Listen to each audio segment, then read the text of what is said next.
자, 다니엘 강의 2강 시작하겠습니다.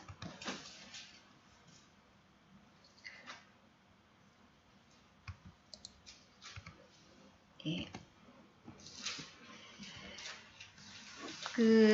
우리가 1장에서 6장까지 지난 시간에 배웠는데 거기에서 이제 이방인에 대한 하나님의 계획에 대해서 다루었었죠. 자, 오늘은 7장에서 12장까지가 아니고 오늘은 7장에서 9장까지 하겠습니다. 워낙 이제 12장까지 하려고 했는데 이게 지금 내용이 굉장히 방대해요. 그래서 오늘 너무 시간이 길어지면 안 돼서 7장에서 9장까지 하고 그리고 다음번에 마무리를 하도록 하겠습니다. 자, 여기서부터는 이제 유대인에 대한 하나님의 계획이 나오고 있어요.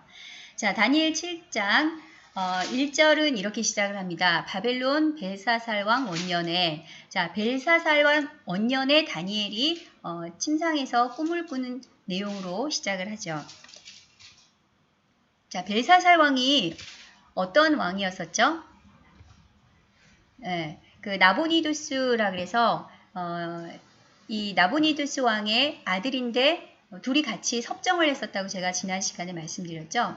이 해가 지금 원년이 되는 해는 언제냐면 나보니두스 왕도 있는데 한 3년 후에 이제 나보니두스가 이제 자기는 정치에 좀 관심이 없다. 나는 이제 좀 종교에 빠져야 되겠다. 그래서 이제 종교 쪽으로 좀 달신 숭배에 빠져서 이제 아라비아 막 왔다 갔다 하고 그럴 때예요. 그래서 벨사살이 이제 원년으로 집권을 했는데 나라가 굉장히 뒤숭숭하겠죠. 자, 그런 상황에 밖에서는 무슨 일이 일어나고 있냐면 지난 시간에 공부했던 우리 고레스 대왕, 그러니까 페르시아를 일으키는 고레스 대왕이 이제 일어나서 자, 여기 위에 화살표를 보시면 표에 페르시아가 위에 메대를 공격하는 표시가 있죠. 자, 고레스 대왕은 원래 저기가 할아버지가 누구라 그랬어요? 아스티아게스, 메데이의 왕이었다 그랬죠? 그래서 고레스가 자기 할아버지를 지금 공격을 하는 거예요. 그래서 이제 메데를 통합하는 그런 과정인데, 바로 이 해에 이제 그런 일들이 있었다라고 역사가 기록을 하고 있습니다. 자, 지금 다니엘은 어디 있어요? 바벨론에 있죠? 바벨론에 있는데, 지금 국제 정세, 지금 다니엘은 관료잖아요. 상당히 높은 고관인데 전 세계에 이제 지금 패권이 뭔가 지금 움직이고 있는 거예요. 바벨론 중심이 아니라 뭔가 지금 꿈틀꿈틀 밖에서 움직이고 있는 게 느껴지는 거죠. 자, 그런 상황 가운데 하나님께서 환상을 보여주시는데 하늘의 네 바람이 큰 바다로 몰려 불더니 그랬어요. 자, 이 역사를 움직이는 것이 인간의 힘으로 되는 것이 아니라 하늘의 하나님께서 하늘의 바람을 통해서 움직이고 계시다는 것을 보여주기 위해서 하늘의 네 바람이라고 지금 표현을 하고 있죠. 자, 그래서 이 내용을 봤더니 뭐냐? 큰 짐승 넷이 바다에서 나오는 거예요. 자, 성경에서 바다는 굉장히 부정적인 이미지예요. 뭔가 이제 여러 가지 혼잡된 인류와 문화와 그리고 죄 이런 것을 상징하는 게 이제 바다인데, 자, 거기에서 큰 짐승 넷이 나오는데 첫 번째 짐승은 어떻게 생겼어요? 사자한테 날개가 달렸죠. 자, 근데 날개가 달렸는데 7장 4절에 날개가 뽑혔고 또 사람처럼 두 발로 서고 사람의 마음을 받았다. 이것은 두 가지 해석이 있어요. 하나는 지난 시간에 우리가 4장에서 느부갓네살이 어떻게 됐다 그랬어요? 중간에 막 교만해가지고 정신병이 걸려가지고 들짐승처럼 막 소처럼 들에서 7년간을 헤매게 되죠. 이제 그 얘기를 지금 하는 얘기다 이렇게 해석하는 사람들도 있고, 또 하나는 뭐냐면 바벨론이 66년 만에 망해요. 그러니까 바벨론의 권력이 이미 지금 이 예언을 받을 당시에는 뭔가 이제 바벨론이 기울기 시작한 거예요. 그래서 이 권세가 좀 뽑힌 상태를 얘기를 하고 있어요. 자, 그 다음에 이게 지금 2장에서는 금에 해당하는 거죠. 머리, 금머리. 자, 그 다음에 페르시아. 자, 7장 5절에 가면 곰이 나와요. 근데 이 곰이 어떻게 생겼냐면, 이빨을 보니까 갈빗대가 3개가 물려 있어요. 자, 몸을 한쪽을 들었고, 이 사이에 갈빗대가 있고, 그리고 많은 고기를 먹는다는 것은 굉장히 많은 영토를 먹게 된다는 거죠. 자, 이 바벨론 다음에 일어설 페르시아 제국은 굉장히 많은 영토를 차지하게 되는데, 이 사이의 새 갈빗대는 뭐냐면 새 제국, 당시의 유명한 제국인 이집트와 바벨론과 리디아를 이 메데파사 제국이 먹게 된다. 그것을 예언을 하고 있는 거예요. 자, 그 다음에 등장하는 것은 뭐예요? 예, 표범이 나오는데 표범하면 뭐죠? 굉장히 빠르죠. 민첩하죠. 그런데 빠른데 거기다가 날개까지 달렸으면 얼마나 빠르겠어요. 자, 이것은 바로 마게도니아 그 알렉산더 대왕이 같이 가는 그 4명의 장군과 같이 세계를 제패하는 것을 의미를 해요. 그런데 알렉산더 대왕이 죽고 나서 사후에 이 4명의 장군이 다스리는 나라로 그 나라가 또 이렇게 분할이 되죠. 그것을 얘기를 하는 거예요. 자, 이제 문제가 되는 거는 바로 8절, 9절. 자, 여기서 이제 넷째 짐승이 나오는데, 자, 7절부터 보시면은, 이렇게 넷째 짐승이 굉장히 무섭고 강하고 쇠로 된 큰 이가 있고, 나머지를 발로 밟고, 전에 있었던 모든 짐승과 다르고 또 10뿔이 있다. 자, 이 짐승을 다니엘이 뭐라고 표현을 못하겠어요. 이제까지 봤던 짐승과는 다른 짐승인 거예요. 자기가 한 번도 본 적이 없는 짐승인 거죠. 그러니까 아마도 이게 뭐 공룡이나 뭐 이런 게 아닐까 싶은데 어쨌거나 좀 괴물 같은가요? 몬스터급인 아주 무서운 괴물이에요. 자, 그런데 이것이 상징하는 나라가 어떤 나라냐? 그것에 대해서 굉장히 이제 해석이 많았는데 정통 해석은 로마 제국으로 상징을 해요. 왜냐하면 이 로마는 제국의 크기도 크기지만 굉장히 오랫동안 지속을 했어요. 만약에 이제 신성 로마 제국, 오토 1세가 나중에 하는 그 신성 로마 제국까지 로마 제국의 그 연장선으로 본다 그러면 거의 한 1800년까지 우리가 이렇게 생각을 할 수 있어요. 자, 보세요. 로마 제국이 처음에 이제 동로마, 서로마로 갈라지죠. 그 다음에 신성 로마 제국이 언제까지 가요? 1806년까지 가죠. 그러니까 그 1800년 이상을 로마 제국이 갔다라고 보는 거죠. 자, 그런데 여기에 이제 10뿔과 작은 뿔이 있어요. 그래서 처음에 10뿔이 있었고 그 다음에 그 안에서 작은 뿔이 3뿔을 갖다가 없애고 뽑은 다음에 나와가지고는 그 뿔이 말을 하는 그림을 이상한 그 환상을 보게 된 거죠. 자, 이 다니엘서는 구약의 계시록 또는 묵시록이라고도 부를 정도로 이제 계시가 있는 책인데 굉장히 난해한 부분이 지금부터 나오는 부분이에요. 자, 이제 10뿔, 작은 뿔, 그 다음에 70일에 다니엘서에서 우리가 해석하기 곤란한 부분들이 많이 나오고 또 다음 시간에 하게 될 11장도 굉장히 어려운 부분인데 요 부분을 할 때는 여러분들이 정신을 잘 집중하시고 제가 여러 가지 자료를 다 모아놨기 때문에 한번 보시고 공부를 잘 하셨으면 좋겠어요. 왜냐하면 이것을 공부를 잘 하지 않으면 자, 이렇게 다양한 해석들이 있는데 어느 것이 진짜라고 지금 말을 할 수는 없어요. 이런 해석들이 역사적으로 있었기 때문에. 그런데 만약에 한 해석을 가지고 우리가 계속 주장을 하다가 또는 잘못된 해석으로 가다 보면 이게 요한계시록 12장이나 13장, 17장이랑 맞물리는데 여기에서 거의 모든 이단이 나와요. 그래서 여러분들이 공부를 하실 때 이게 이런 뜻에서 이런 해석이 나왔고 저 사람들은 저렇게 주장을 하는구나 라는 것을 평신도지만 사역자분들도 계시지만 그래도 어느 정도는 알고 계셔야 돼요. 성경에 대해서. 자, 이런 여러 가지 해석이 있어요. 자, 하나하나 이제 제가 설명을 드릴게요. 알기 위해서 먼저 요한계시록으로 갑니다. 요한계시록은 이제 다니엘하고 연장선상에서 좀 더 자세히 기록이 된 거라고 보시면 되세요.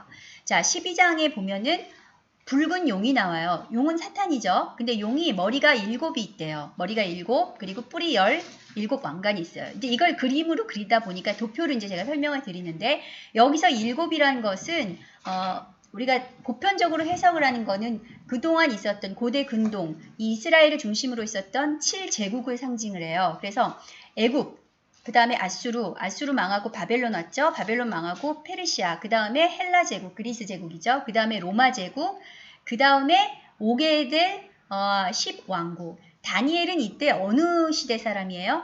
바벨론 사람이죠. 바벨론에서 파사로 넘어가는 그 시간대의 사람이에요. 그런데 그 다음에 제국이 이렇게 있었다는 거예요. 그 다음에 요한계시록 17장에도 똑같이 붉은빛 짐승이 나오고 7머리 10뿔이 나오죠. 자, 이와 같은 것들이 이스라엘이 역사상의 국가로 실제로 존재하기 전에는 이것이 해석이 언제로 끝나냐면 보통 일반적으로 로마 시대로 끝난 줄 알았어요. 그런데 문제가 뭐냐?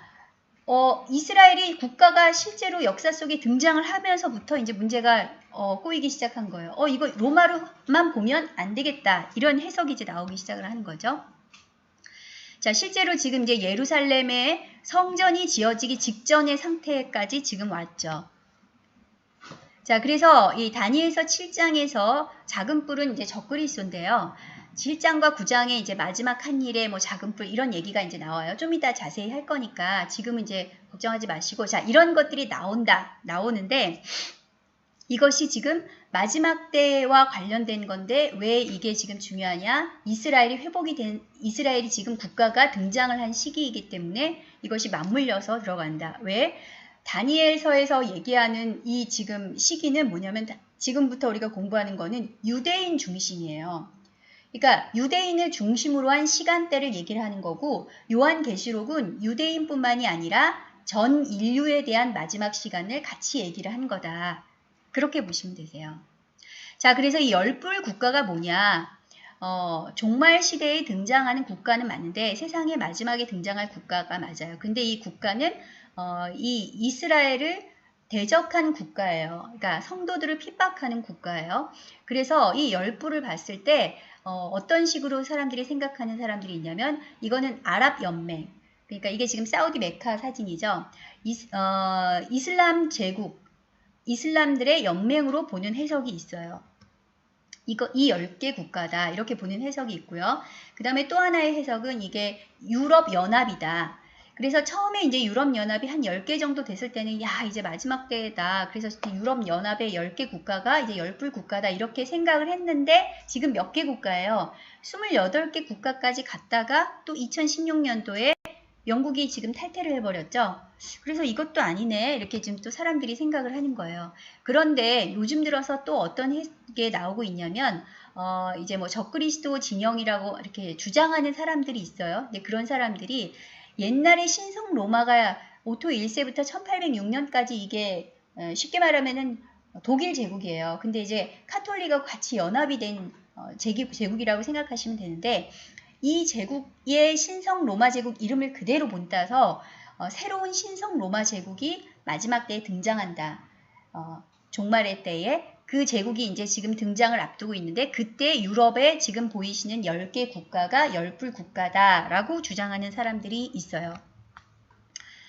자, 그 다음에 이제 다음 해석을 보기 전에 먼저 뉴월드 오더라고 하는 것을 알아야 되는데 요즘 여러분들이 이제 예전에는 제가 한 10년 전만 해도 교회에서 이제 이런 얘기 하면은 사람들이 미쳤다 그러고 무슨 얘기 하는지 이해를 못했어요. 근데 지금은 많이 알려져서 이제는 이제 불신자들조차도 세상에 있는 사람들도 이게 어느 정도 한 번씩은 다 들어본 정치 용어인데요. 신세계 질서라는 건 뭐냐면 냉전 종료 이후에 이 세계 질서를 개편을 하는 거예요. 그래서 어떤 거냐면 정치나 종교나 사상이나 이념이나 문화나 이 모든 것들을 하나로 이렇게 국가를 초월해서 하나의 정부, 뭐 하나의 종교 이렇게 하나로 가자고 하는 그런 새로운 그 질서 시스템이에요. 그런데 이게 무엇을 중심으로 가냐? 전체주의로 가려는 흐름이에요. 어떤 우리가 알지 못하는 그림자 정부, 뒤에 있는 정부가 있어서 이것을 세계 단일 정부를 세우기 위한 어떤 전체주의 흐름으로 간다. 이렇게 보시면 되세요. 자, 그래서 이 조직도를 보시면 흔히 프리메이슨이라고 알고 있는데 프리메이슨은 이제 종교 이름이에요, 사실은. 그래서 프리메이슨이라는 종파가 있었고 거기에 그 또 숨은 조직도가 있는데 여기 보시면 호루스의 눈이라고 하죠. 이게 실제 여기에 그 종교적인 사상적 배경은 이집트 종교예요. 근데 이집트 종교 태양신 종교고 그리고 로마 카톨릭 중에서 특별히 이제 예수회가 여기에 그 최고 기구로 돼 있는데 예수회가 전 세계 정치를 좀 좌지우지하고 있죠. 자, 그리고 뭐 일루미나티 뭐 얘기 많이 들어보셨을 거고요. 그리고 뭐 UN 또 WCC 전부 여기에 포함된 그 조직이에요. 그래서 여기에 가입되지 않으면 이 전체 세계의 질서에 지금 들어갈 수가 없고 움직일 수 없는 그런 지금 상태라고 보시면 되세요. 자, 근데 사실은 얘네들이 그 기원을 어디로 보냐면 이건 자기들의 그 프리메이슨 경전에 나온 얘기예요. 자기들은 그냥 지금 최근에 2차 대전 이후에 등장한 그런 사람들이 아니고 그런 조직이 아니고 그 기원이 성경에서 보면은 에녹이 두 명의 에녹이 있어요. 하나는 셋의 혈통 에녹이죠. 우리가 아는 거룩한 에녹. 근데 가인의 바로 아들이 에녹이에요. 그래서 그 에녹이 지금 같은 그 피라미드, 여러분 아시는 그런 이집트 피라미드 말고 전 세계에 뭐 해저나 사막이나 무슨 중국, 뭐 보스니아 할 것 없이 어마어마하게 많이 발견되는 그 피라미드가 있어요.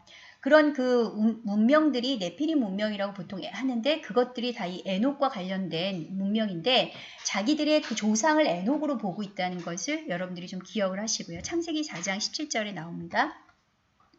그래서 이와 같이 전 세계의 그 정치, 종교, 사회 시스템을 다 보고 있는데 1995년도에 그 스티브 잭슨 이란 사람이 게임사에서 이렇게 카드가 나온 게 있어요. 근데 이 카드가 일루미나티 카드라는 건데 이 일루미나티 카드는 단순한 무슨 이렇게 뭐 부루마블 게임 이렇게 하듯이 그런 게임 카드인 줄 알았는데 여기에 좀 이상한 그 비밀들이 이렇게 있는 거예요.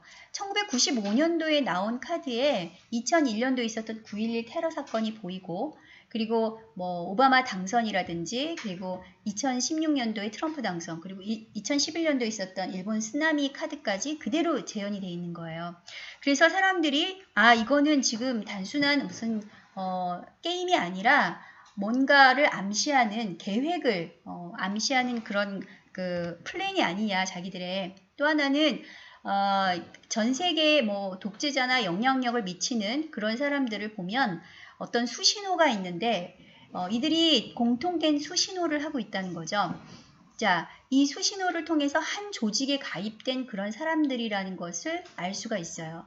그리고 2017년도 이코노미스트지의 표지를 보시면 표지에 나와 있는 카드를 보시면 저게 지금 종교개혁 500주년을 기념하는 즉 기독교를 상징하는 탑이에요.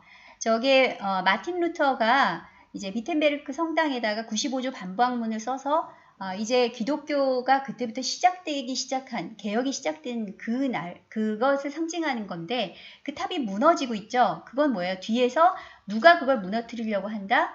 예, 공산당과 예수회가 같이 연합을 해서 기독교를 무너뜨리려는 것이 어젠다다. 이렇게 보시면 되세요. 자, 그리고 또 이제 이들이 갖고 있는 플랜 중에 하나가 뭐냐면 이게 조지아 가이드, 그 미국에 있는 곳이에요. 아틀랜타에 있는 곳인데 여기에 1980년도에 이렇게 탑이 하나 이렇게 탑 같은 건축물이 하나가 세워졌는데 여기에 뭐 8개 국가의 언어로 무슨 10개명 같이 써 있는 게 있어요. 근데 그 중에 1개명 같은 데다 뭐라고 돼 있냐면 자연계의 영원한 조화로 인구 5억 명을 유지하자. 지금 70억이잖아요. 70억 중에서 65억을 갖다가 죽이겠다는 거죠. 대량 살상 계획이 여기에 써 있어요. 지금은 이제 이 반대하는 뉴월드 오더에 반대하는 사람들이 막 낙서해 놓고 지금 그러고 있다 그러더라고요. 그래서 이제 인구 감축 카드가 또 일루미나티 카드에 있죠.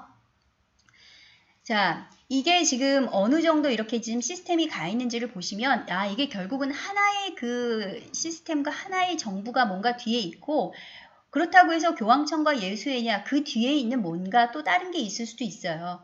우리가 알지 못하는 게 지금 일반인들한테 이렇게 알려졌다면 우리가 모르는 세상이 또 뒤에 있다는 거죠. 자, 그런데 그것이 그 밑에서 다 움직이고 있는 건데 재밌는 사실은 히틀러와 교황 비오 11세의 관계예요. 자, 교황 비오 11세가 무솔리니하고 히틀러를 지지했어요.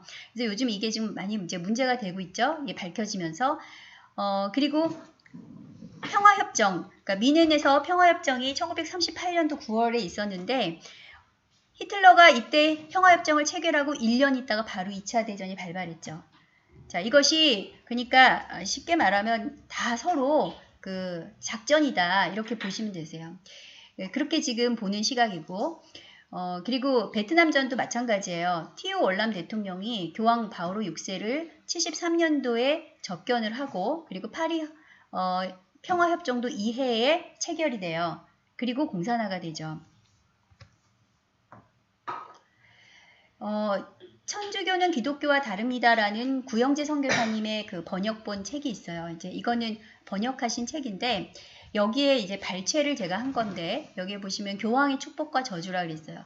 그 교황이 이게 지금 옆에 보이는 거 황금 장미라고 하는 건데 그러니까 교황청과 로마 카톨릭의 공헌을 한 사람들한테 부여하는 어떤 공로상 같은 거예요.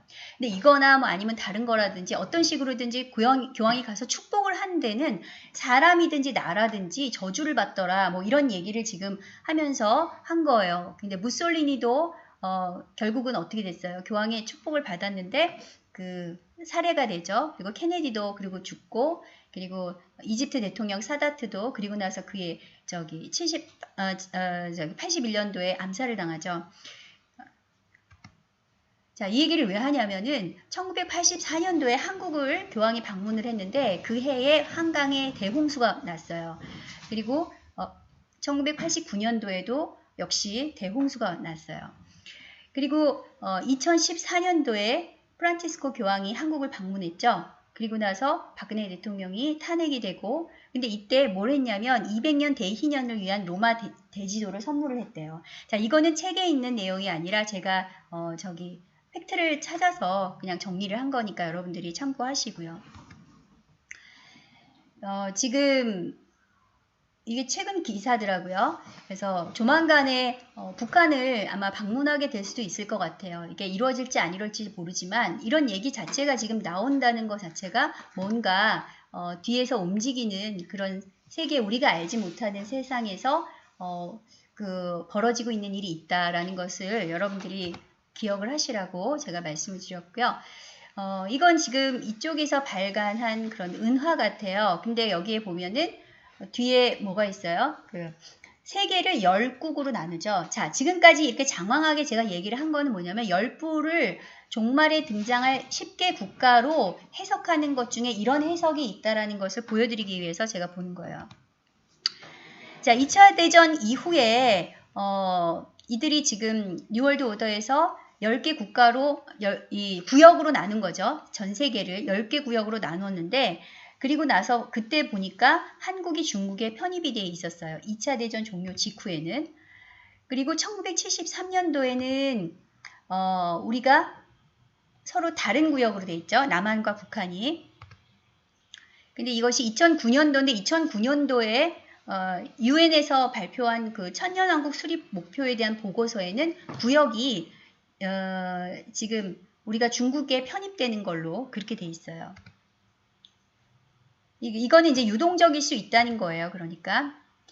자, 이렇게 보는 해석이 있고, 또 하나는 뭐냐면, 이게 지금 최근에 이제 많이 나오는 얘기 중에 하나인데, 외계인이다. 이제 우리 기독교에서 우리가 이제 성경적으로 해석하면 이 외계는 타락한 천사예요. 이제 타락한 천사인데, 외계 존재의 그 배후 조종을 국가들이 받고 있다. 자, 이 얘기를 지금 왜 하냐면, 여러분들이 이것도 공부를 해 두셔야 되는 게, 앞으로 이런 현상들이 뭐 홀로그램이나 뭐 이런 걸 통해서 눈앞에 막 미혹이 막 펼쳐질 때 기독교가 준비가 되어 있지 않으면, 신학적으로 준비가 되어 있지 않으면 완전히 멘붕 상태가 돼요. 기독교를 대거 이탈하는 사태가 벌어질 거예요. 그렇기 때문에 여러분들이 이게 지금 어떤 현상이고 얘네들의 어젠다가 뭐고 어디까지 가려는 건지도 알고는 있어야 돼요.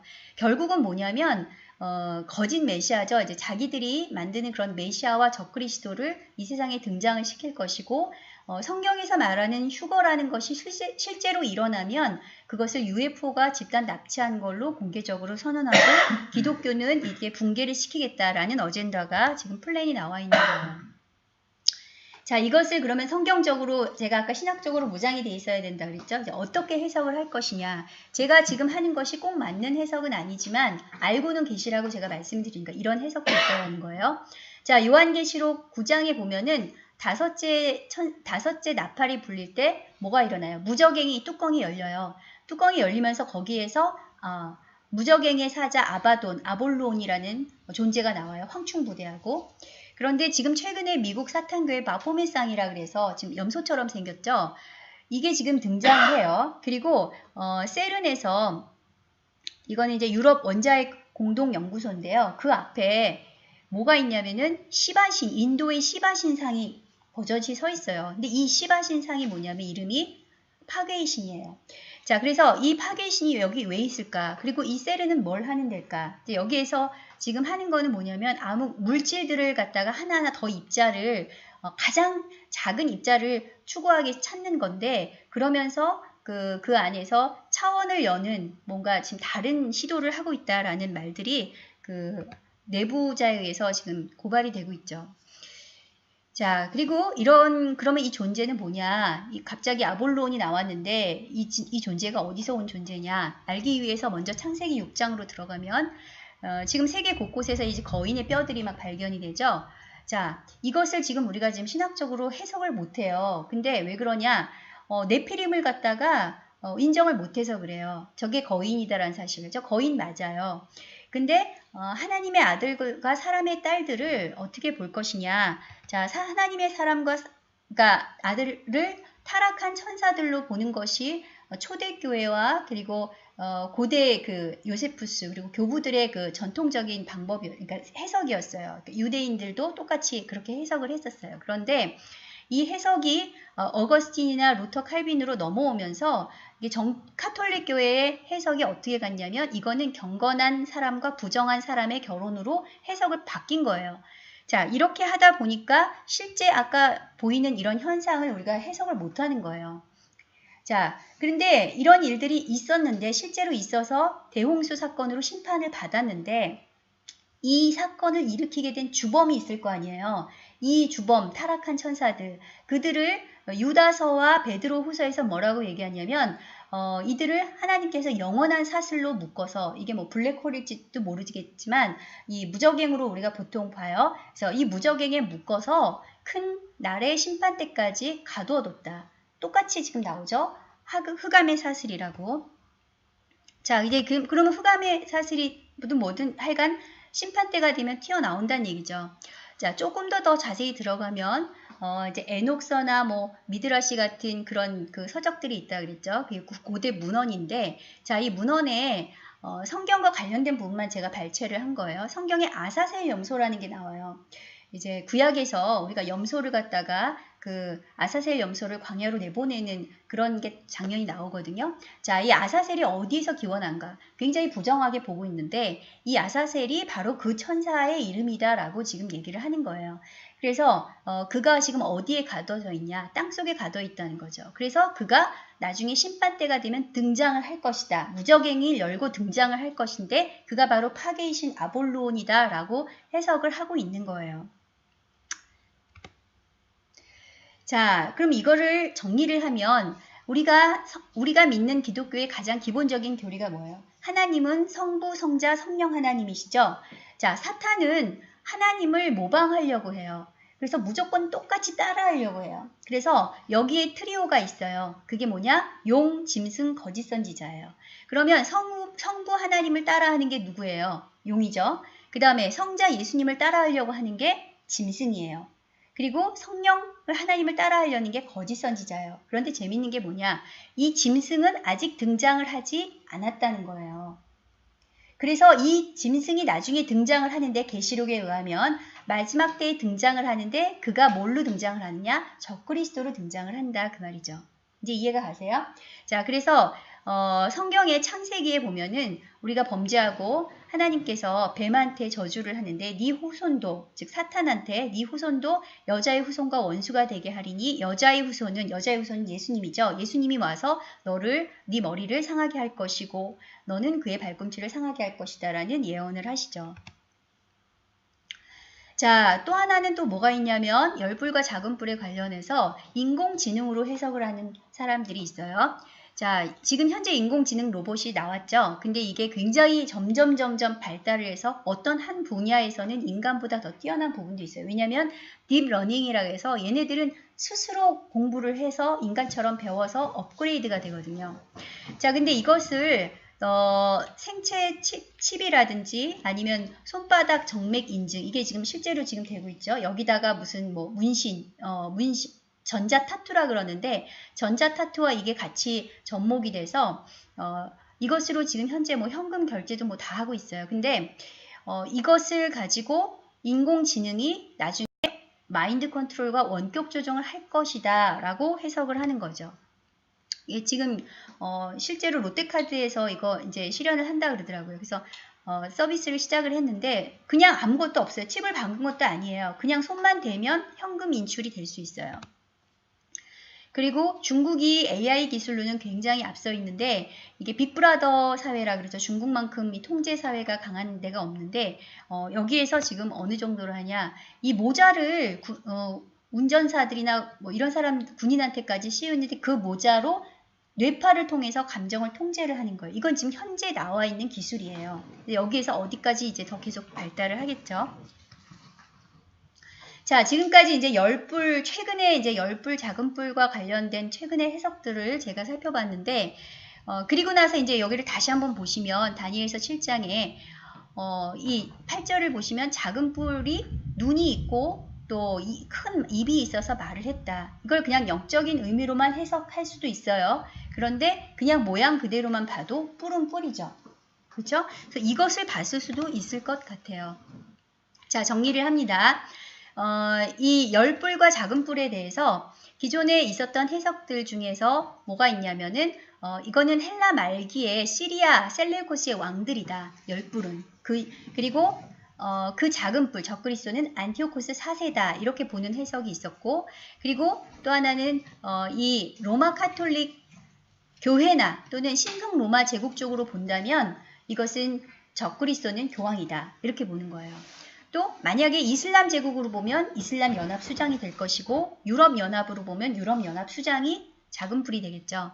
그리고 지금까지 마지막에 제가 말씀드렸던 그림자 정부나 또는 이 세계 19역과 관련된 종말 시대의 제국 어떻게 등장할지는 모르겠지만 그런 등장이 했을 때 적그리스도가 그런 세계 단일 정부의 수장일 수도 있고 육체로 온 사탄일 수도 있고, 육체로 온 사탄이라고 얘기한 건 실제로 그 주후 4세기에 히에로니무스라고 유명한 교부가 있어요. 그 사람이 얘기를 했고, 그 다음에 아볼로온, 외계인 이렇게 볼 수도 있고, 그 다음에 인공지능으로도 볼 수 있다.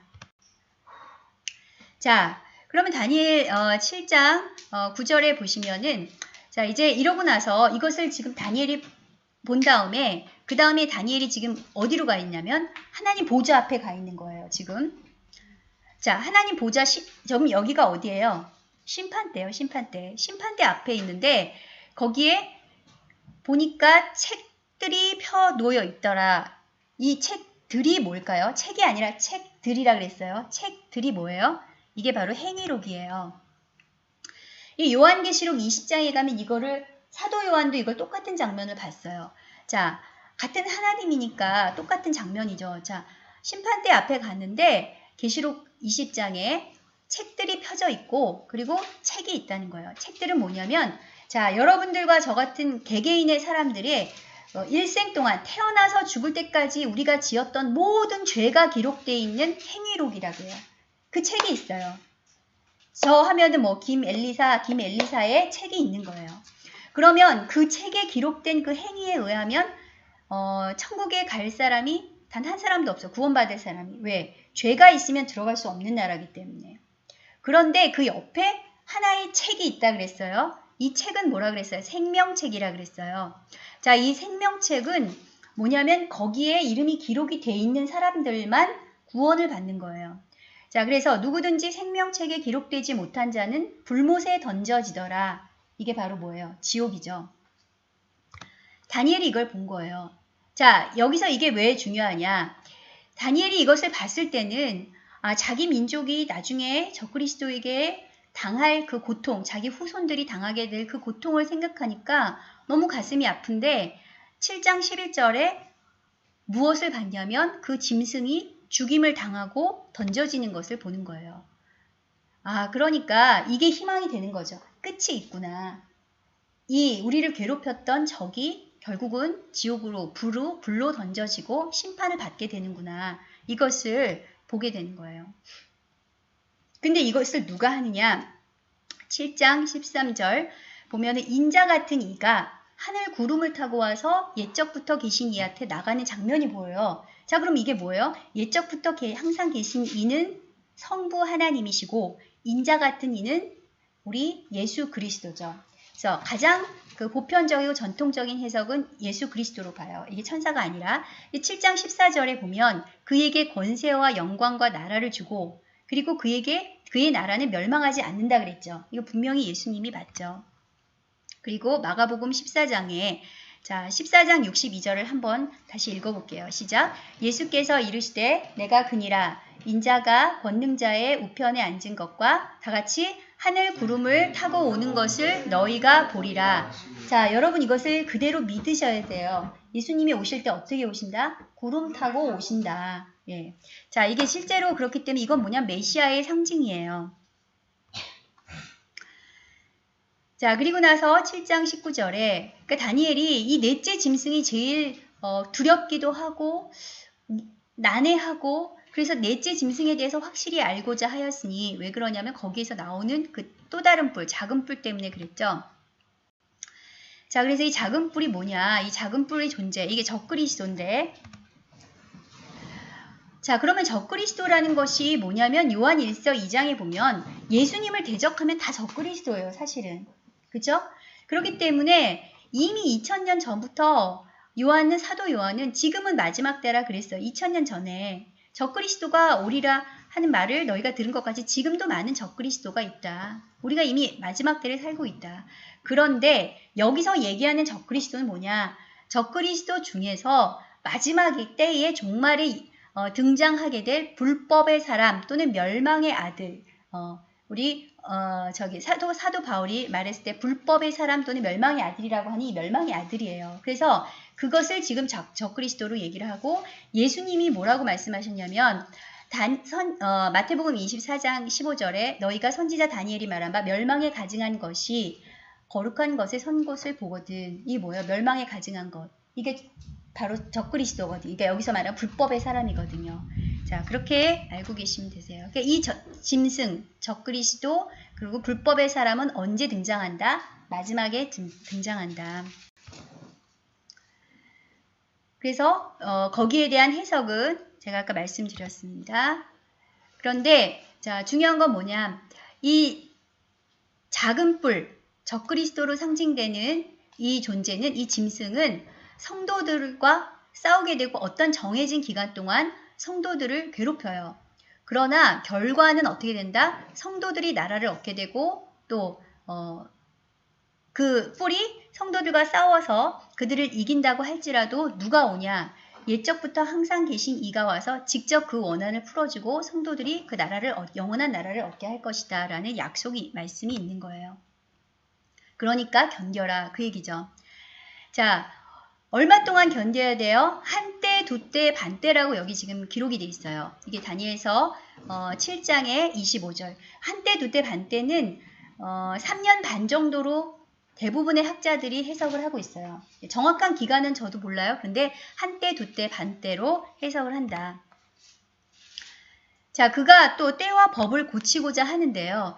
여기서 이제 때와 법을 고친다는 말은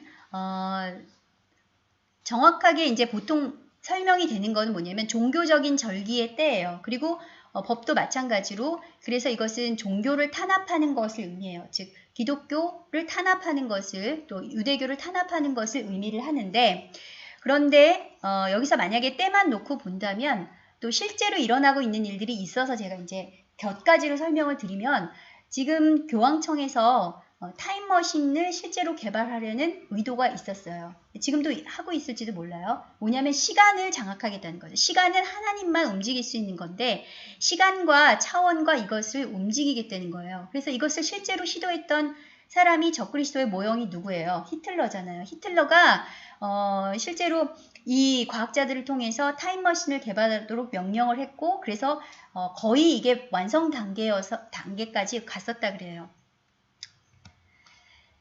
자, 그래서 이제 이 요한계시록 12장에 아까 말씀드린 그 머리가 7, 뿔이 10 이것이 이 짐승을 보시면 용도 그런데 용과 짐승이 그 트리오라 그랬잖아요. 아까 모양이 비슷하죠? 비슷하죠? 잘 봐두셔야 돼요. 자, 요한계시록 12장에 가면은 해를 입은 한 여자가 나와요. 자, 이 여자와 열불 갈린 용이 이 여자를 괴롭히는 장면이 나와요. 근데 이 여자는 누구냐면 이스라엘이에요. 자, 이스라엘을 괴롭히는데 왜 괴롭히냐? 이 여자가 임신을 했는데 이 여자가 난 아이가 예수님이잖아요. 예수님이 유대인으로 오셨죠. 그래서 여자가 아들을 낳으리니 이건 예수님이에요. 즉 예수님이 탄생하실 때 있었던 그 영적인 세계의 전쟁을 의미를 해요. 근데 그 다음에 나오는 그 여자는 또 누구냐면 이때 그 여자는 우리 교회를 의미해요. 교회 시대의 교회. 그래서 교회가 광야로 도망함에 1260일이 나와요. 자, 이 얘기를 왜 하냐면 아까 한때, 두때, 반때 얘기했죠? 그거하고 1260이라고 같아요. 의미가 거의. 자, 그래서 이런 그 하늘의 전쟁이 있었을 때 그 나중에 다니엘서 그 10장, 11장, 12장 이렇게 나올 때 미가엘이 등장을 해요. 근데 이 미가엘은 누구냐면 이스라엘을 지키는 호위 천사예요. 그래서 한때, 두때, 반때라는 말이 계속 말이 나오죠. 계시록에 가서도. 자, 그런데 지금 최근에 나오는 또 얘기들이 뭐가 있냐면은 이제 제가 이것을 지지하는 건 아닌데 이런 것들이 있다라는 것을 여러분들한테 알려드리고 지금 해석에서 여러분들이 해석을 할 때 그것이 영적으로 여러분들을 죄를 짓지 않게 하고 돌이키게 한다면은 그것이 유익하지만 그렇지 않고 지적인 호기심만 채우는 것이라면 여러분들이 조금 경계할 필요가 있어요. 자, 근데 이런 해석들이 또 하나가 있으니까 제가 알려만 드릴게요.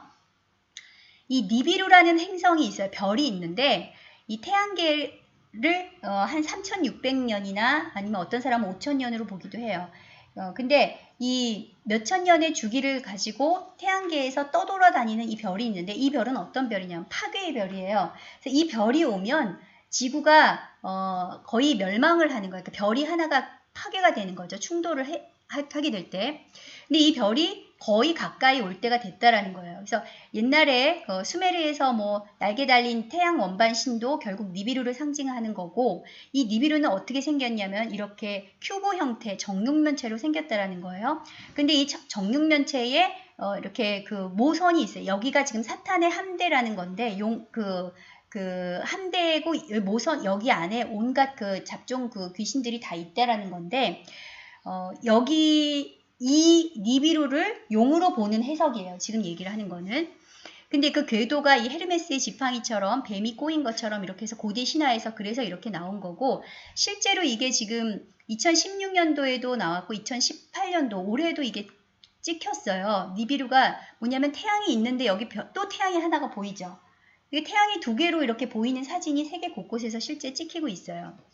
자, 그래서 이런 것들을 보고 이게 지금 궤도에 지금 들어온 게 아니냐 이제 이런 얘기가 있고요. 그것을 본따서 이슬람의 메카 카바 신전이 나왔다. 이렇게 얘기를 하고 자, 여기 보면은 아까 얘기한 계시록의 여자 얘기가 나왔죠. 그 여자의 그것을 처녀 자리로 보는 거예요. 얘네들은 별자리로. 그래서 별자리에 이 그러니까 해를 입었다 그랬을 때 태양이 거기 있고, 그 다음에 우리가 예수님으로 해석했던 그 아들을 목성으로 해석을 하고, 뭐 그 다음에 요 자리를 치고 온다, 뭐 이런 식으로 이제 해석을 하는 거예요. 그런데 테트라문의 시대, 우리 세월호가 있었던 2014년도 4월 16일이었죠. 그 전날부터 시작을 해서 굉장히 짧은 기간 안에 달이 핏빛으로 변하는 그 테트라문이 4번이 있어서 이것이 종말을 알리는 사인이다. 이제 그렇게 얘기를 하는 거예요. 이 사람들은.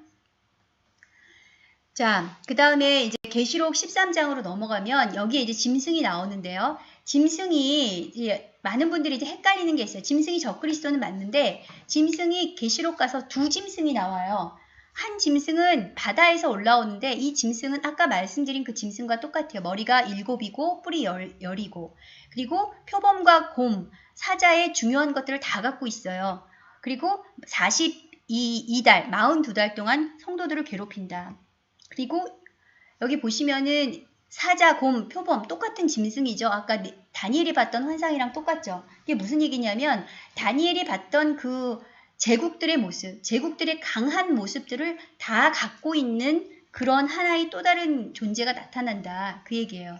그런데 마지막 때 용이 짐승한테 자기의 권세를 이양해요. 그러니까 얼마나 권세가 세지겠어요. 자, 그 다음에 또 다른 땅짐승이라고 나오는데 그게 13장에 나와요. 계시록 13장에. 근데 이거는 두 뿔이에요. 그러니까 아까 얘기한 작은 뿔과는 좀 다르죠. 근데 두 뿔에 해당하는 게 이게 누구냐? 양처럼 보이는 이게 바로 교황으로 보는 거죠. 사람들이. 그래서 교황으로 보고 또는 통합된 세계 종교의 단일 종교의 리더, 거짓 선지자로 보고 있어요. 자, 그래서 바다 짐승과 땅 짐승, 두 짐승을 이렇게 보고 있고, 자, 그런데 보면은 이 짐승을 누가 타고 있어요? 여자가 타고 있죠.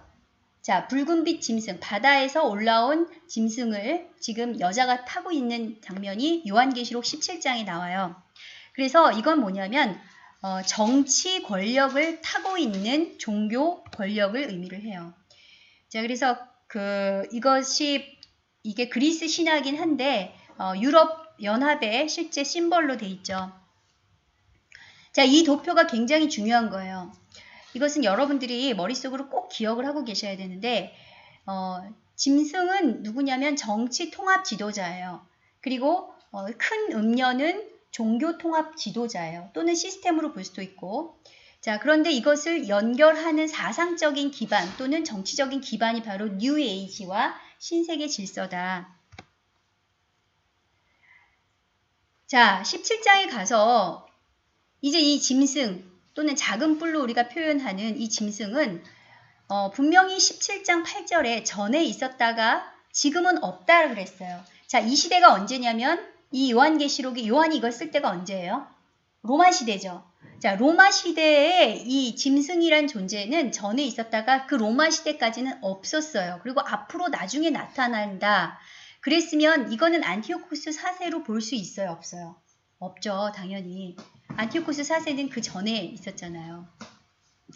그래서 여기서 그 전에 있었다가 지금 없어진 짐승이 8째 왕이고 7 중에 속한 자고 그가 멸망으로 들어갈 것이며 17장 12절에 이 10뿔은 이 로마 시대까지 아직 나라를 얻지 못한 상태였기 때문에 아까 말씀드렸던 그 안티오코스나 시리아 이제 헬라 제국의 그 말기에 있는 그 왕국으로 보는 해석은 그 맞지 않는 해석이다라는 것을 제가 알려드리는 거고요. 어쨌거나 중요한 건 뭐냐면 그 짐승은 거짓 선지자와 그 다음에 이 정치 지도자, 정치 통합의 지도자가 되는 적그리스도는 둘 다 어떻게 된다? 산채로 불못에 던져지게 되는 것이 그들의 운명이다. 그럼 용은 어떻게 되느냐? 용은 무적행으로 먼저 갔다가 불못으로 가고요. 그 다음에 거짓 선지자나 짐승은 예수님이 재림하시는 그 순간에 바로 불못으로 던져지게 된다. 이 계시록의 그대로 순서대로 제가 말씀드린 거예요. 자, 그래서 다니엘 7장에 그럼에도 불구하고 성도들은 어떤 핍박을 받더라도 그 나라를 결국 얻게 되고 영원한 나라를 얻게 될 것이니까 다니엘아 너는 실망하지 말고 믿음으로 끝까지 기다려라. 이제 그 얘기를 다니엘한테 보여주고 계신 거죠. 자, 다니엘 8장에 이제 수렴소 양의 환상이 나오는데 이 지금 아까 네 짐승을 봤을 때가 다니엘이 67세 정도 됐을 때고 지금이 한 70세 정도 됐을 때예요. 벨사살이 한 3년 정도 집권했을 그 당시고요. 자, 이때 다니엘은 지금 바벨론에서 공무를 보고 있죠. 일을 하고 있는데 지금 몸이 어디로 가 있냐면 수산. 이 수산성은 나중에 페르시아 제국이 이제 자기 바벨론을 멸망시키고 다 통합한 제국이 될 때 수도가 되는 곳이에요. 근데 거기에 지금 가 있는 거예요. 근데 실제로 가 있었다라고 하는 해석도 있고 그게 아니라 이건 환상 속에 있었다 이런 해석이 있는데 뒤에 보시면 이게 환상으로 간 거예요. 이제. 자, 거기에서 지금 두 뿔 가진 용을 보게 되는데 이 환상은 뭐냐? 순념소가 서쪽에서부터 와가지고 땅에 닿지도 않고 확 날아서 싸우는 거예요. 그러니까 들이받는 거예요. 이 양을. 그런데 누가 이기겠어요? 여기서 수렴소가 이긴 거예요. 자, 이 순염소가 굉장히 빠른 속도로 달렸다는 거죠. 그게 누구를 상징하냐면 바로 알렉산더를 상징을 하는 거예요. 자, 이 헬라 제국인데 거기서 말하는 현저한 뿔은 알렉산더를 상징을 하고 여기서 이 숫양은 페르시아 제국을 상징을 해요. 근데 이 페르시아 제국의 마지막 왕 다리우스 왕을 특별히 얘기를 하고 있죠. 그래서 이제 페르시아가 그리스하고 여러 번 이제 전쟁을 하는데 굉장히 국력이 쇠퇴하죠. 살라미스 해전 통해서 많이 이제 쇠퇴하게 된 상태에서 결국은 마지막 왕 다리우스 3세가 알렉산더한테 지게 되죠. 전투에서. 그래서 헬라 제국이 뜨게 되고, 그 다음에 이 헬라 제국이 알렉산더가 갑작스럽게 죽게 되니까 4개의 왕국으로 분리가 된다 그랬죠. 그게 4개의 머리, 4개의 날개로 표현이 되고요. 근데 그 얘기가 8장에 가서 똑같이 나오는데 뭐냐면 이 순념소가 큰 뿔이 꺾여요. 알렉산더가 죽고 그 다음에 현저한 뿔 4개가 나와요. 그리고 나서 이 현저한 뿔 중에서 하나, 시리아 쪽에서 하나가 이 작은 뿔이 나오더라. 이게 안티오코스 4세예요.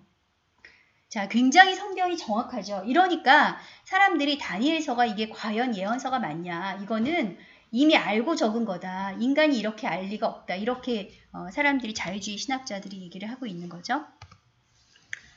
자, 그렇게 해서 이제 이 왕국은 그 남쪽은 프톨레마이오스 왕조, 이집트의 남방왕이라고 이제 나중에 11장에 표현이 되고요. 그 다음에 셀레우코스 강한 그 셀레우코스 이 양강 구도로 나중에 가게 되죠. 그리고 이 작은 뿔이 하는 역할이 뭐라 그랬어요? 그 성도들을 괴롭히는 거라 그랬죠. 핍박하는 거라 그랬죠. 그래서 별들 중에 몇을 땅에 떨어뜨리고, 이건 뭐예요? 그 유대인 성도들을 말해요. 성도들을 죽이고 핍박하는 거를 얘기를 해요. 그것을 2300 주야까지 간다. 자, 이게 이제 안티오쿠스 4세예요. 자, 안티오쿠스 3세의 아들이고요. 그 다음에 이 이집트에서는 이 당시에 프톨레메우스 6세하고 7세가 있는데, 이때 전쟁이 알렉산드리아에서 벌어지는 6, 7차 시리아 전쟁이에요. 그러니까 이 전쟁을 하면서 이 팔레스타인이 막 또 초토화가 되겠죠. 자, 지금부터는 이제 11장은 굉장히 어려운 부분이긴 한데, 이거는 나중에 11장 할 때 자세히 할 거기 때문에 아주 간단하게만 제가 지금 넘어갈게요. 자, 안티오코스 3세라는 왕은 굉장히 강력한 왕이었는데, 이 왕한테 딸이 있었어요. 그게 클레오파트라 1세인데, 이 왕이 이 이집트의 프톨레미 5세하고 이제 이집트하고 서로 이게 전쟁을 하면서 이 이집트를 무너뜨릴 방법으로 생각한 게 뭐냐면, 딸을 줘서 딸한테 너 거기 무너뜨려라 이렇게 임무를 준 거죠. 그런데 이 딸이 결혼해서 남편을 너무 사랑하게 돼버렸어요. 그래가지고는 아빠를 거역을 하고, 그러니까 결국은 치지 못하게 됐어요. 그러니까 이 안티오코스 3세가 그럼 영토를 바다 쪽으로 넓혀야 되겠다. 그래가지고 로마하고 전쟁을 하게 되는 거죠. 근데 이때 로마 장군이 유명한 스키피오 장군이고, 한니발 장군이 이미 이때 한판 져가지고 일로 도망간 상태예요. 그래서 안티오코스하고 붙어서 한판 벌리는 게 마그나디샤 전투인데, 여기에서 지게 돼요. 안티오코스 3세가. 그러니까 이제 로마가 뜨게 되고 시리아 왕국이 지게 되는 거죠. 이때 마그네시아 전투에 전쟁 배상금을 물게 돼서 안티오코스 3세는 자기 아들인 안티오코스 4세를 로마의 인질로 보내고 15,000달란트의 큰 전쟁 배상금을 물게 되니까 그걸 갚으려고 하다가 신전 약탈하다가 맞아 죽었다고 그때 설명드렸죠. 네.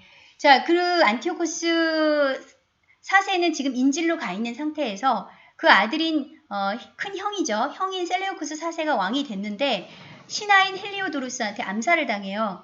그러니까 그 아들인 데메트리우스 1세가 왕이 돼야 되는데, 그 안티오코스 4세가 또 이렇게 트릭을 써요.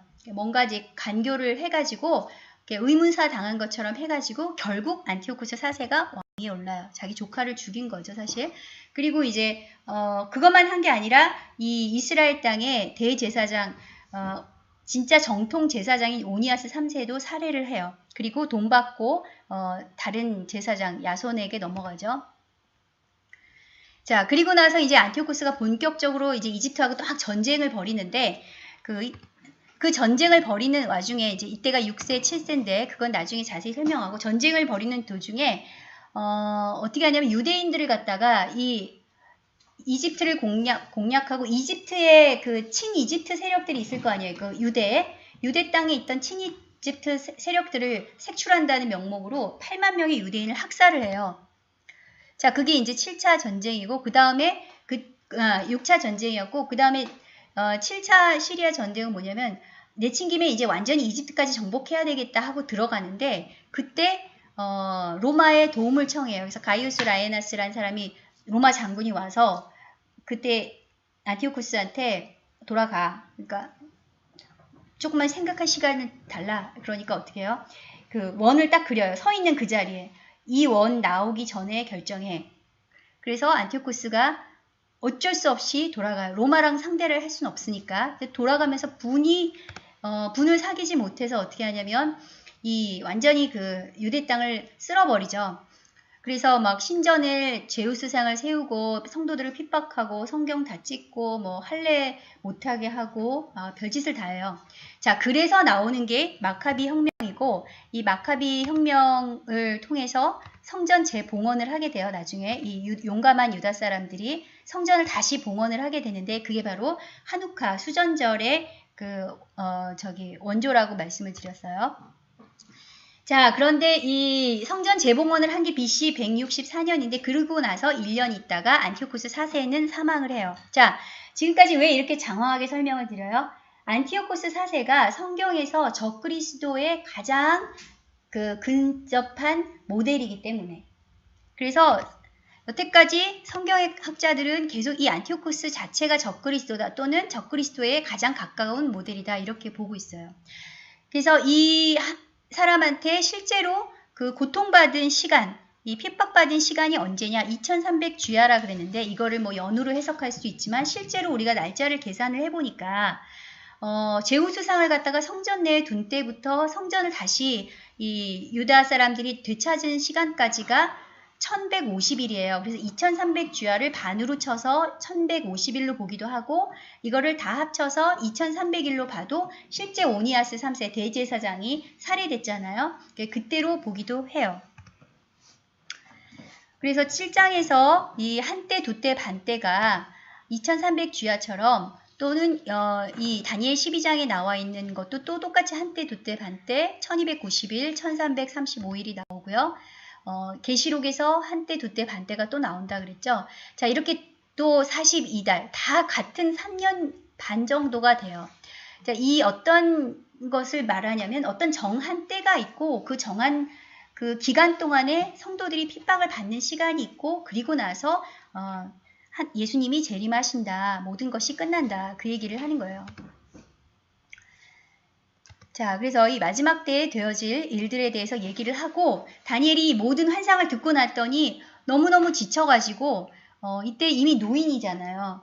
여러 날을 앓다가 일어나서 왕의 일을 보았다 그랬어요. 그러니까 이 구절을 우리가 근거로 해서 이게 수산성까지 간 게 아니라 왕의 업무를 보기 위해서 바벨론에서 있다가 미래에 일어날 일들에 대해서 지금 한 200년 후 일어날 일들을 다 보게 된 거다. 그렇게 보시면 될 것 같아요.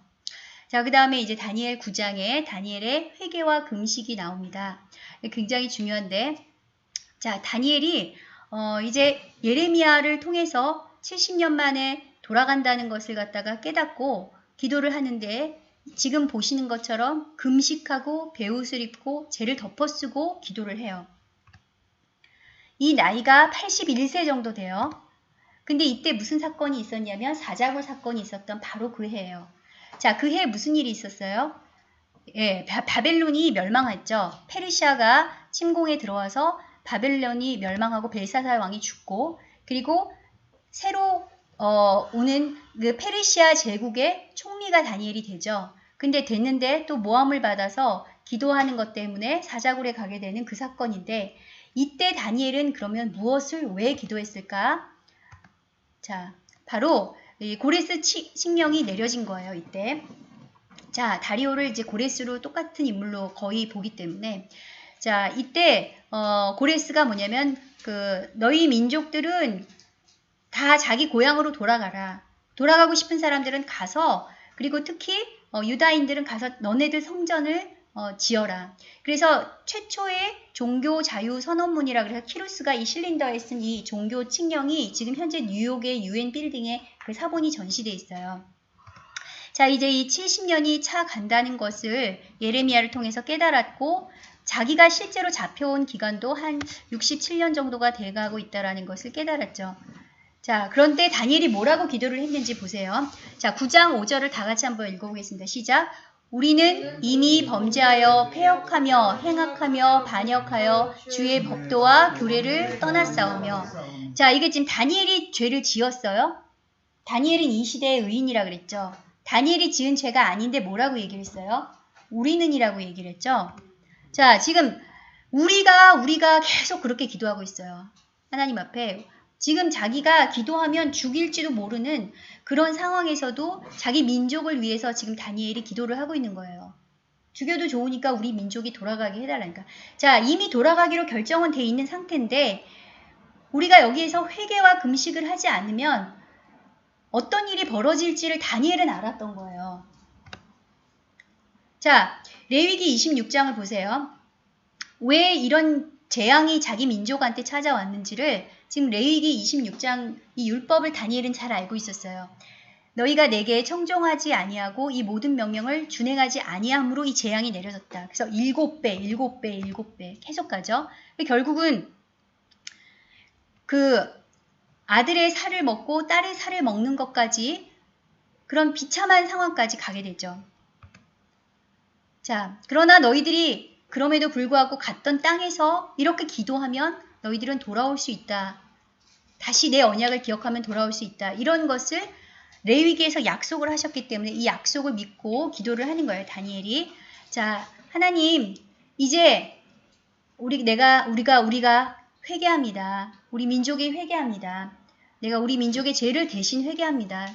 그러면서 우리를 애굽 땅에서 인도하여 내시고, 즉 출애굽 이미지죠. 이건 뭐냐? 애굽 땅에서 애굽 땅에서 다시 그 이스라엘 백성이 시작을 한 것을 여기에서 이제 포로 기한이 되는 것은 이스라엘이 다시 시작한다라는 의미예요.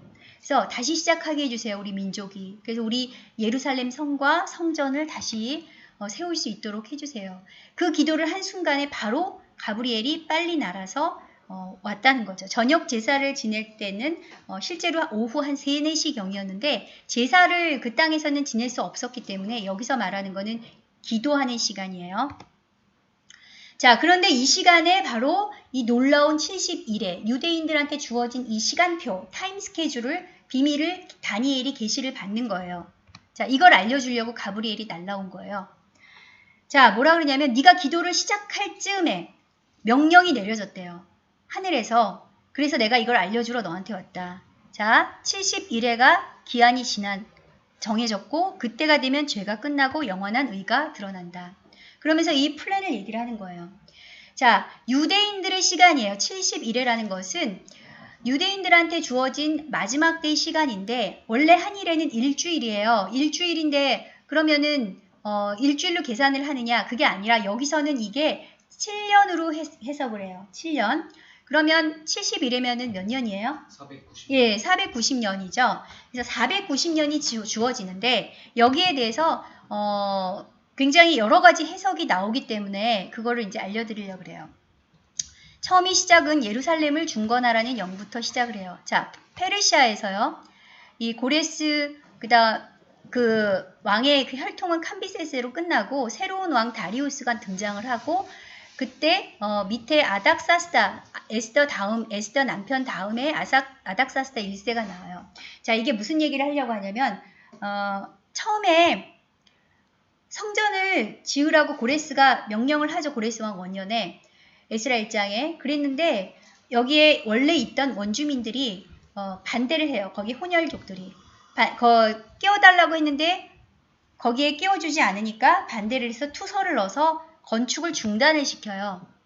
그게 바로 에스라 4장이에요.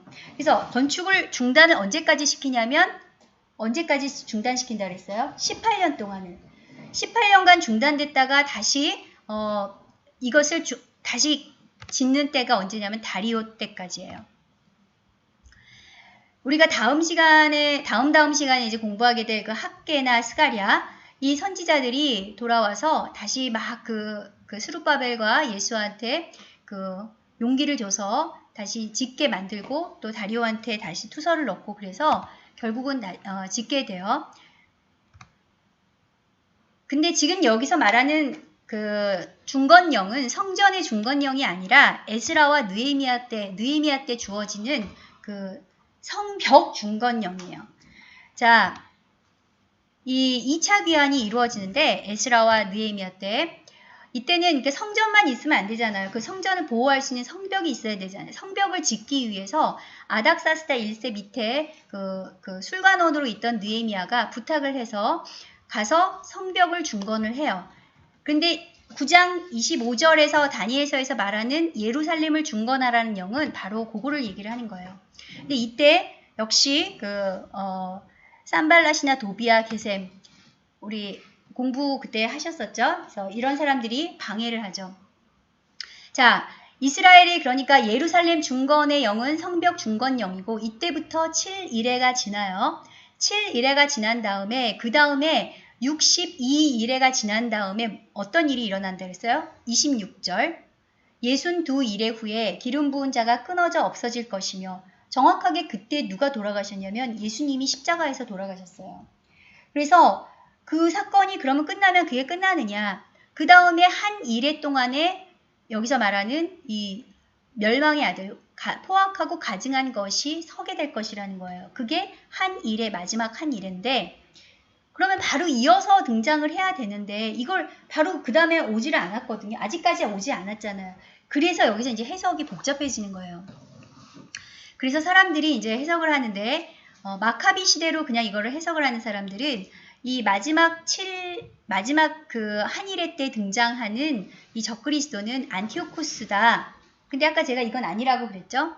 그 다음에 로마 시대의 그 로마 장군 티투스의 예루살렘 공격이다. 이게 무슨 얘기냐면요. 로마 장군 티투스가 예루살렘을 공격을 해서 이제 완전히 박살을 나는 때가 AD 70년이에요.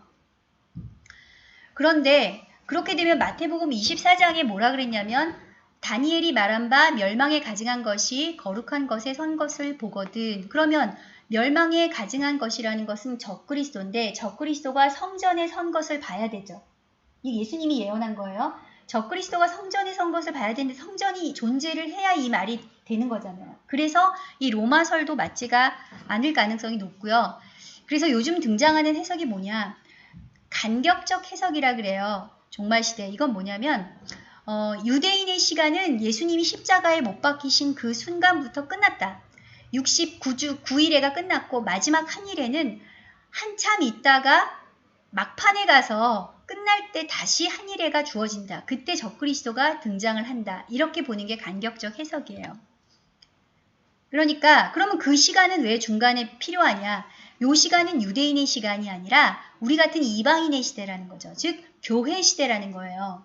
그래서 로마서 11장에 사도 바울이 너희가 이 신비를 모르기를 원치 않는다. 이 신비는 이방인의 충만한 수가 들어오기까지 이스라엘의 덫로는 우둔한 것이 된다. 무슨 얘기냐면 이스라엘이 너희들이 시간을 하나님이 거기서 중단을 시키시고 그때부터는 이방인이 구원받게 하셨다는 거예요. 그래서 이방인들이 구원을 받는 그 수가 다 차면 하나님이 예정하신 그 수가 다 차면 그러면 다시 그 다음부터 너희들의 시간 유대인의 시간 한일회가 인류 마지막에 한일회가 시작이 된다. 그 얘기예요. 그 시간은 지금 아직 시작이 안 됐다라는 거죠. 그게 그 시간은 이 온 세상에 복음이 전파된 그때 온다라는 거예요.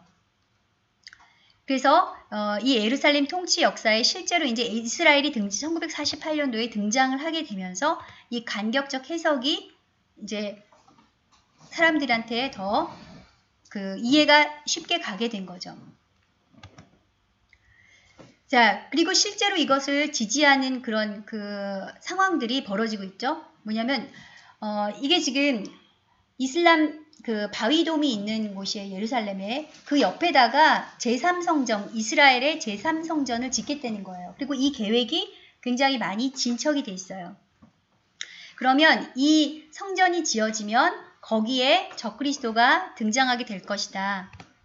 자, 이렇게 해석을 하는 거죠. 그래서 이 영원한 나라가 거기에 거기서부터 이제 지금 이제 한일회가 끝난 다음에 시작이 될 것이다. 이렇게 말을 하는 거예요. 자, 여기까지 이해가 가시나요? 우리가 지금 지난 시간에 다니엘서 2장에서 영원한 나라에 대해서 우리가 공부를 했었죠. 지금까지 이 숱하게 세워지고 망하고 그리고 또 세워지고 이 나라들이 반복되는 그 피비린내 나는 역사, 이 고통의 시간을 보면서 과연 이 시간이 언제쯤 끝날까? 다니엘은 지금 그런 기도를 하고 있는 거예요. 우리 민족이 정말 언제쯤 예언대로 해방이 돼서 다시 고향으로 돌아가서 마음껏 예배드릴 수 있을까? 그리고 포로로 잡혀온 지 이 70년이 거의 다 돼가는데 이 다니엘은 자신의 민족과 하나님의 성전을 위해서 이 민족의 죄를 대신 통회하면서 금식하고 회개하고 그러던 중에 바로 이 70일의 놀라운 계시를 받게 되는 거예요. 70일의 계시의 중요성은 그것이 언제 시작됐고 또 언제 끝나고 또 적그리스도가 누구냐 그것을 알려주는 데 있지 않습니다. 그것은 하나님께서 정하신 역사의 기한이 있고 그 기한이 차면 반드시 죄가 끝나고 영원한 의가 시작이 된다는 것을 깨닫게 하는 데 있습니다. 우리가 살고 있는 시간의 역사는 우리의 조상 아담과 하와가 에덴에서 죄를 지은 바로 그 순간부터 시작이 됐습니다. 죄가 어떻게 시작되었는가에 대해서 그것이 인류의 죄든 천사들의 죄든 성경은 똑같이 그것이 불순종 때문이라고 대답하고 있어요. 불순종의 동기가 무엇입니까? 그것은 다름 아닌 피조물이 창조주인 하나님을 믿지 못해서 스스로 하나님이 되려는 불신과 교만이었습니다. 그 교만이 마음껏 펼쳐진 무대가 우리가 아는 인간 왕들의 제국의 역사이고 그 최고 절정이 바로 종말의 때 등장하는 멸망의 아들 적그리스도인 것입니다. 내가 주인이 되고 내가 왕이 돼서 내 맘대로 살겠다는 것이 죄의 본질이고 적그리스도의 시작입니다. 비록 한정된 시간이긴 하지만 악의 상징인 적그리스도에게 성도를 핍박하는 권세가 마음껏 주어지는 이 마지막 한 일회를 허락하시는 이유가 무엇일까요? 그것은 인간뿐만 아니라 인류를 범죄케 한 타락한 천사들, 용과 짐승이라고 할지라도 그들이 할 수 있는 모든 것을 다 동원해서 하나님을 대적해봐도 결국은 하나님은 이길 수 없다라는 사실을 하늘과 땅의 모든 피조물들이 분명히 깨닫도록 하기 위해서입니다. 2000년 전 우리의 허물과 죄를 대속하기 위해서 오셨던 구원주 예수님께서 이제 잠시 후면 죄의 숨통을 끊어버리기 위해서 하늘 군대와 함께 무서운 심판주의 모습으로 다시 오실 것입니다. 이 세상의 모든 불순종의 아들들, 하늘 높은 줄 모르고 제 맘대로 날뛰며 성도를 핍박하던 짐승 권력도, 또 부귀영화를 위해서 그 권력에 붙어서 하나님을 배신한 거짓 선지자, 종교 집단들도 그날이 되면 모두 죄와 함께 불못에 던져져서 끊어질 것입니다. 그날 이후 영원한 나라에서 죄는 완전히 사라지게 될 것입니다. 온 세상의 어떤 피조물도 감히 삼위일체 하나님께 반역을 꿈꾸지 못하게 될 것입니다. 모두가 창조주에게 반역하면 어떻게 되는지 두 눈으로 똑똑히 보았으니까요. 지금은 마지막 때 말세입니다. 2800년 전 요엘 선지자는 이미 메시아가 오신 후 오순절 성령이 강림하실 때를 가리켜서 말세라고 했습니다. 2000년 전 사도 베드로도 사도 요한도 그때가 이미 마지막 때라고 분명히 밝혔습니다. 왜냐하면 그들은 유대인들의 시간은 이미 마지막 한 일을 남겨두고 예수님의 십자가 사건으로 끝난 것을 알았기 때문입니다. 성령님은 이 말세에 이방인들, 만민을 구원하기 위해서 오신 분이십니다. 마지막 한 일회 전에 이방인의 구원받은 수가 차면 다시 이스라엘의 마지막 기회가 찾아올 것입니다. 사도 바울과 예수님의 제자들은 이 사실을 알고 있었기 때문에 땅끝까지 복음을 전하다 기꺼이 순교했습니다. 그들의 소망대로 이방인의 충만한 수가 다 차가고 이스라엘이 회복돼 가고 있습니다. 말세 시대, 성령 시대, 교회 시대가 끝나가고 있는 것입니다. 역사는 그야말로 성경대로 종말을 향해서 치닫고 있습니다. 이제 곧 이스라엘 신부들과 이방인의 신부들이 하나가 된 성도들의 시대가 열릴 것입니다. 성도들은 성령으로 죄를 이기는 거룩한 무리들을 의미합니다. 성도들은 끝까지 죄와 싸워 이기는 자들입니다. 예수께서 다시 오시는 심판의 날, 영원한 의가 이 땅에 완전히 드러날 때까지 성도들한테 휴전도 안식도 없습니다.